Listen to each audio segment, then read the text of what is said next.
Talk with Chisom. Today on the Such Talk with Chisom, I'll be answering 4 random questions from my friend Alex. You can't see her, but you'll be able to hear her. She's right here with me. So she's making faces. So okay, so if you're a returning subscriber, thank you so much. You are the reason why I have been faithful. And if you're new here, I really hope that you love it here. Hi.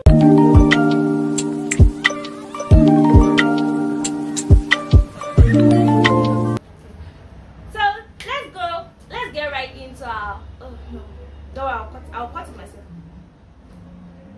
So let's get right into our first question. So Alex, can you please tell us the first question? Okay, so I'll be asking you, what is your motivation, or what do you tend to tell people finding their footing out there? How do you motivate them? Okay, so the first thing I would say to everyone trying to find their foot out in life is that I need you to be calm. I need you to understand that there is no one who has totally figured it all out. The journey to purpose, or the journey to discovery, or finding your fruit in life, it's actually a journey. That's why it's called a journey. It's not a destination. It's not just a place that you arrive at. It's a path. So the first thing I would say is you take your time, you calm down. Then another thing I would say is that you are able to assess yourself. I think you should take out time to assess yourself. A lot I have done to get to this point is that I've been able to assess who I am. Okay, what do I do? What do I love doing? What are the things I really enjoy? What are the aspects that tickles my fantasy? These things are very important. Then after assessing yourself, I think you should be able to speak to people, because I had to speak to a lot of people. I had to read a lot of books. I had to watch a lot of attend a lot of seminars, conferences, and all of these things that helped me with picking my career path. Because to be honest, a lot of us has gone to schools and then we had to study courses that did not even align with whatever we want to do due to the situations that we found ourselves in.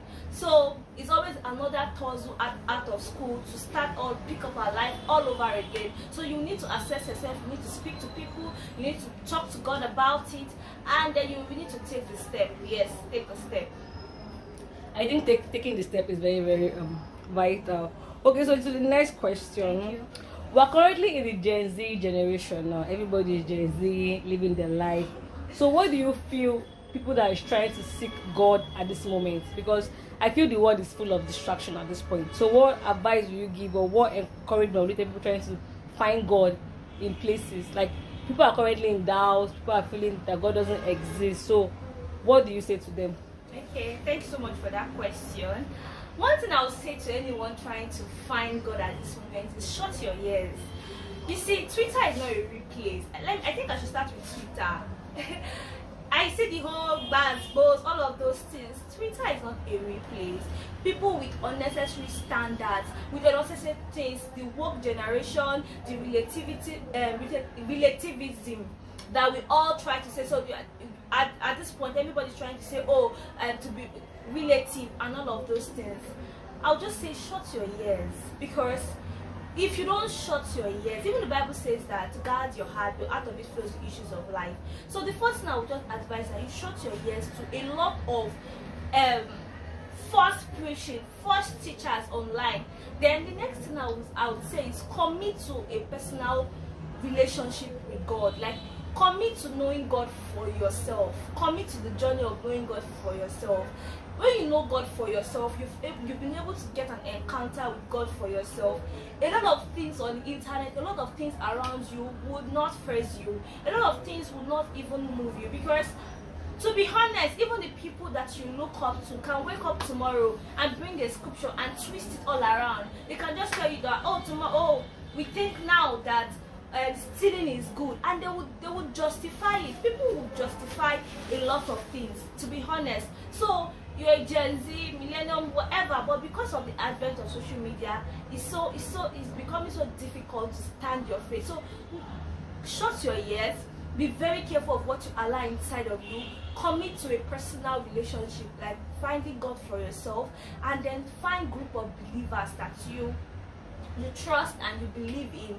Yes, you trust and you believe in. Then the next thing I would say is that you should be able to stand up for what you believe in, don't be ashamed of it. We live in a world now currently that if you come out and say you believe that no one should kill anybody, there will be 10,000s of people that will give you reasons why you should kill another person, and they can even quote scriptures from the Bible. So you have to be very unfazed when it comes to what you believe in and your faith in Christ Jesus. Thank you so much. Okay, so that's this is my third question now. Yes. Okay, so what are your, should I say, your top 5 principles in life? Like, what do you use to checkmate yourself? Oh, okay. Yeah, so your top 5 principles in life. This is a deep question. I thought you said you don't have so many questions. No, as the spirit leads. Okay. Okay, so the first one is, don't be religious, love God. Like, in a world where everyone is trying to be religious, and I'm not just talking about a certain religion, I'm talking about several religions. You see religious people being wicked, religious people with dark hearts, people who would go to church and pray and still open their eyes and harm other people. So I believe in the relationship, my personal relationship with God over religion. I believe in, there are lots of things I have for myself that I don't share with people, because I believe this is how God is treating me, this is how God is relating to me on on a personal level. So that's the first thing. And the next thing I would say is, be as sincere as you can be. And that has guided me. Yes, I try my best to be. To be honest, I won't come and paint myself like, oh, this and that. We have our fall times. Like, I have times that I've struggled with being sincere. I've struggled with being sincere about my emotions, about my feelings, or when I'm upset, I've struggled with it. But I've learned that, okay, when I feel this is going to actually be an issue to me, then I should be able to open up to the person involved. I should be able to tell this person, okay, I do not like this thing, or I'm able to tell this person, oh, I'm sincere about this thing. So that's it. Then the next thing I would say is, I've always been a contented person, like contentment. I've never had a situation in my life where I look at someone and I'm like, oh my God, this should have been me. I am very content in whatever situation I am. Do I aspire to be more? Yes. Do I want to have more? Yes. Do I admire people who are currently making it in different fields? Yes. Do I want to be like, do I have people I want to be like, or even more? Yes. But will I be envious or jealous about them? No. So I've lived by contentment. I've lived by that. And whether I have little, whether I have small, that's it. That's it. I appreciate God for it, and always believe that the future is going to be bright, it's going to be better, it's going to be wonderful, and I'm going to smile so much. Then I think the fourth one will be love people. No, I said earlier that I don't practice religion, I practice love, but and that was had to do with God, actually, like my religion. But now I'm saying love people. To be honest, I've had a lot of series of heartbreaks. And when I mean heartbreak, I'm not talking about just relationship. I mean friendships, all of those things that I have put in my all, and then it just doesn't work out, or I've ended up being hurt and all of those things. But I've made it a point, like my mantra, that wherever I find myself, I just have to love people as much as I want. Sometimes I'm not comfortable. Sometimes I don't even like how these people act. But I've said that, okay, Chisom, you learn to love people. You learn to love people. And the last thing I would say is that I've learned to give people as much chances as I give myself. I don't know how to put that, but I used to be this uptight person that, oh, once you mess up, then okay, that's all, let's just move on with our lives. But I've learned that even myself, I've messed up several times, and I've not thrown myself away, I've not killed myself. So I should be able to accept other people when they make mistakes. But I do not judge. I do not judge. You want me to advise you? Yes. Do you want me to tell you what I feel? Fine. But that does not mean that I have to judge your choices or judge anything that you do. Totally. Yeah. Thank you so much. Okay. Yes, I picked up one line. Heartbreak. Breakfast. What's that? Fast laugh.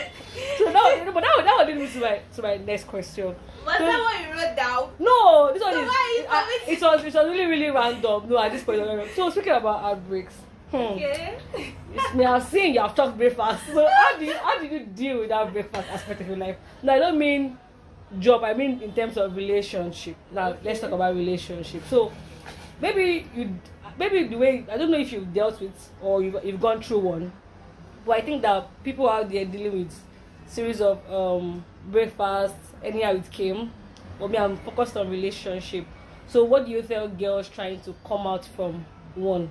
Okay. Like I'll go for people that are emotional, like people that tend to cry a lot and share. Yeah. So how do they deal with that? Okay. So one thing I have to say is that I'm an extremely emotional person.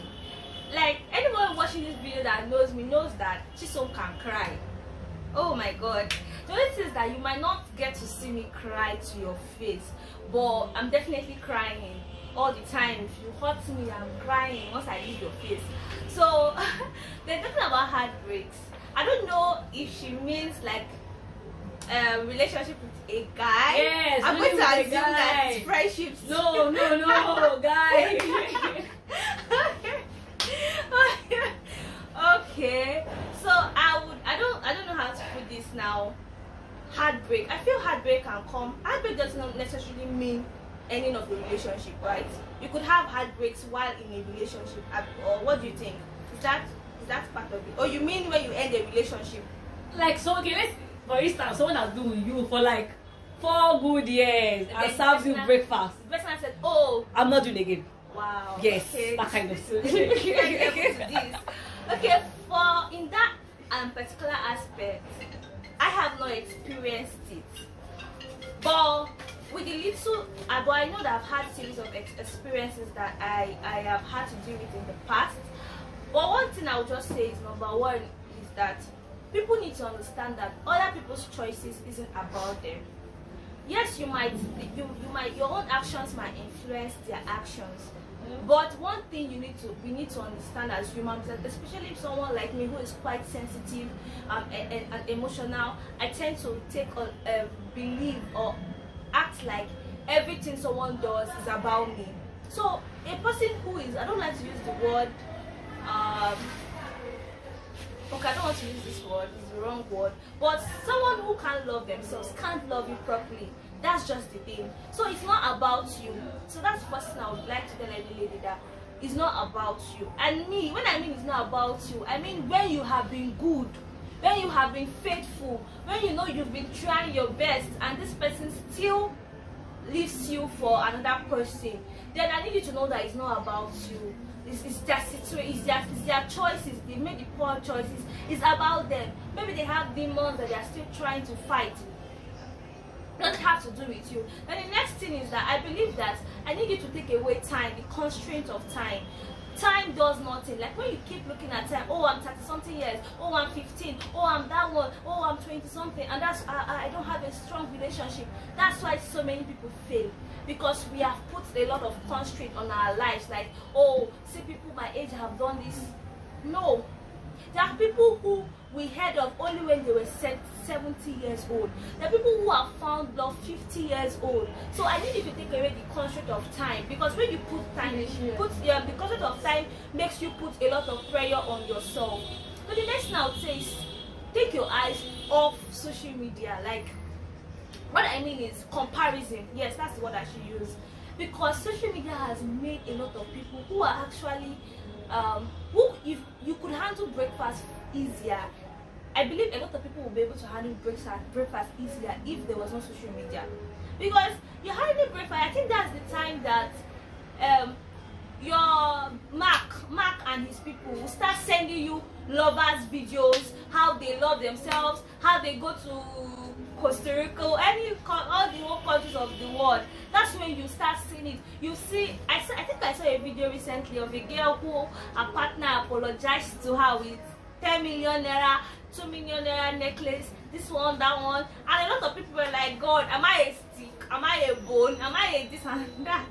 But the truth is, if you don't take away comparison, I'm sure that a lot of people would have seen that video and they're like, they would have taken it so serious that, God, what is wrong with me?